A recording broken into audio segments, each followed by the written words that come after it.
Hi అండి, అందరికీ good morning. ఎలా ఉన్నారు ఫ్రెండ్స్? బాగున్నారా? ఈరోజు మన ఛానల్లో రెసిపీ చూడండి. సింపుల్ రెసిపీ అని చెప్తాను. పాలకూర ఉల్లికారం చేస్తాను. సింపుల్ అండ్ టేస్టీగా ఎలా చేయాలో చూపించబోతున్నాను మన ఛానల్లో. ఈ పాలకూర ఉల్లికారం కర్రీ అయితే రోటీలోకైనా రైస్లోకైనా చాలా బాగుంటుందండి. పాలకూర కర్రీని మనం ఎన్నో రకాలు చేస్తాం. ఇలా ఒకసారి ట్రై చేయండి, టేస్ట్ అద్దరిపోద్ది ఫ్రెండ్స్. ఇక్కడైతే పాలకూర నేను ఇలా సన్నగా కట్ చేసుకొని నీట్గా కడిగి పక్కన పెట్టేసుకున్నా.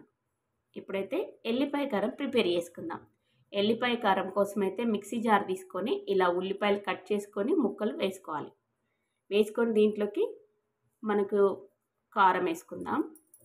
కర్రీకి ఎంత కారం అవసరం ఉందో నేనైతే ఒక 1/2 kg పాలకూర తీసుకున్నా. దానికి ఎంత అవసరం ఉందో అంత కారం వేసుకొని ఇక్కడ ఎల్లిపాయలు కూడా వేసుకుంటున్నా. ఉల్లిపాయలు, కారం, ఎల్లిపాయలు, తగినంత ఉప్పు కూడా వేసుకున్నా. వేసుకొని మిక్సీ పట్టేసుకోవడమే. పుల్లికారం రెడీ చేసుకుందాం. మిక్సీ పట్టేసుకుంటే మిక్సీ పట్టేసిన కదా, చూడండి ఉల్లికారం ఇలా రెడీ అయిపోయింది. ఇప్పుడైతే గిన్నె పెట్టేసుకొని గిన్నె హీట్ అయిన తర్వాత తగినంత ఆయిల్ పోసుకుందాం. ఆయిల్ పోసుకొని ఆయిల్ హీట్ ఎక్కిన తర్వాత కొంచెం జీలకర్ర, 2 ఎండుమిరపకాయలు, కరివేపాకు, కొంచెం పసుపు కూడా వేసుకుందాం ఫ్రెండ్స్. పసుపు వేసుకొని ఇప్పుడు దీంట్లోకి ఇందాక మనం రెడీ చేసి పెట్టుకున్న ఉల్లికారం వేసుకుందాం. అసలు ఉల్లికారం ఇలా తాలింపుతో వేసుకొనైనా ఉట్టినైనా తినేయచ్చండి, అంత టేస్ట్ ఉంటుంది. ఒకసారి అట్లయినా తినేయచ్చు, వేడివేడి అన్నంలో ఈ ఉల్లికారంతో అయినా తినవచ్చు, పాలకూర లేకుండా. అంత బాగుంటుంది, చాలా బాగుంటుంది. ఈ ఉల్లికారం పచ్చిదనం పోయేంత వరకు ఆయిల్లో బాగా మగ్గించుకోవాలండి. ఆయిల్లో బాగా మగ్గిన తర్వాత ఆయిల్ అనేది పైకి వచ్చేంత వరకు చూసుకుంటూ స్టవ్ మంట తగ్గించుకొని స్లోగా కలుపుకుంటూ మగ్గించుకోవాలి.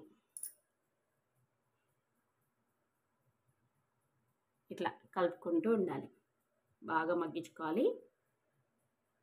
చూడండి ఇలా మగ్గించుకోవాలి, కలుపుకుంటూ ఉండాలి. అసలు ఉల్లిపాయ కారం వేసి పాలకూర చేస్తే చాలా టేస్ట్ ఉంటుందండి. డిఫరెంట్ టేస్ట్ అని చెప్తాను నేనైతే, అంత బాగుంటుంది. ఈ కారం కనపడుతుంది, ఇది ఉట్టి రైస్లో వేసుకొని వేడివేడి అన్నంలో వేసుకొని కొంచెం నెయ్యి వేసుకొని తిన్న సూపర్ టేస్ట్ ఉంటుందండి. అసలు చాలా బాగుంటుంది. బాగా మగ్గిపోయి ఆయిల్ అనేది పైకి వచ్చింది కదా, ఇప్పుడు దీంట్లోకి పాలకూర వేసుకుందాం. పాలకూర వేసుకొని మంచిగా కలుపుకుంటే 2 నిమిషాల పాలకూర అయితే రెడీ చేసుకోవచ్చు. 5 నిమిషాలు కర్రీ అండి, అంత సింపుల్ టేస్ట్ రెసిపీ, చాలా బాగుంటుంది. అసలు పాలకూర కొందరు ఇష్టంగా తిన్నారు, కానీ ఇలా చేస్తే మాత్రం ఇష్టంగా తింటారు. అసలు రోటీలోకైనా రైస్లోకైనా చాలా బాగుంటుంది. పాలకూర వేసిన తర్వాత 2 నిమిషాలు మూత పెట్టేస్తే కలియకుండా మంచి మగ్గుతుంది. మగ్గినాక కలుపుకుంటే 1/2 kg కర్రీ ఇద్దరికే సరిపోతుంది. ఇప్పుడు ఈ ఉల్లికారం ఈ పాలకూర బాగా కలిసేలాగా కలుపుకొని బాగా మగ్గించుకోవాలి. చూడండి అసలు స్మెల్ అద్దరిపోతుంది, అంత టేస్ట్ ఉంటుంది ఫ్రెండ్స్. మీరు కూడా ఒకసారి ఇలా ట్రై చేయండి. ఇలా బాగా కలుపుకొని మగ్గించుకోవాలి. స్లోగా మూత పెట్టేసుకొని మగ్గించుకుంటే మంచిగా మగ్గుతుంది. కారం పాలకూర బాగా పట్టి టేస్టీగా పాలకూర కర్రీ అయితే రెడీ అయిపోతుంది. ఉల్లిపాయ పాలకూర కర్రీ చూడండి, కలర్ మారిపోయిందంటే టేస్ట్ వచ్చినట్టు, కర్రీ ఉడికిపోయినట్టే, అంత బాగుంటుంది. కలుపుకుంటూ ఉండాలి. ఈ వాటర్ అనేది ఆవిరైపోయేంత వరకు ఉడికించుకోవాలి స్లోగా, స్టవ్ మంట తగ్గించుకొని. చూడండి దగ్గరికి అయింది కదా, ఇలా ఉంటుంది పాలకూర ఉల్లికారం. టేస్టీగా పాలకూర అయితే రెడీ అయిపోయింది. అసలు వేడివేడి అన్నంలో పెట్టుకొని తింటే మాత్రం గిన్నెలు లాగేయచ్చు, అంత టేస్ట్ ఉంటుంది ఫ్రెండ్స్. మీరు ఒకసారి ట్రై చేయండి.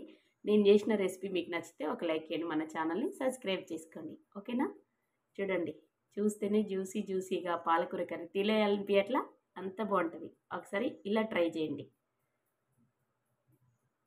ఓకేనా? మరి నేను చేసిన పాలకూర ఉల్లిపాయ కారం టేస్ట్ ఎలా ఉందో ఒకసారి మీరు చేసి నాకు కామెంట్ చేయండి. నచ్చితే ఒక లైక్. ఓకేనా? బాయ్ ఫ్రెండ్స్, మరొక రెసిపీతో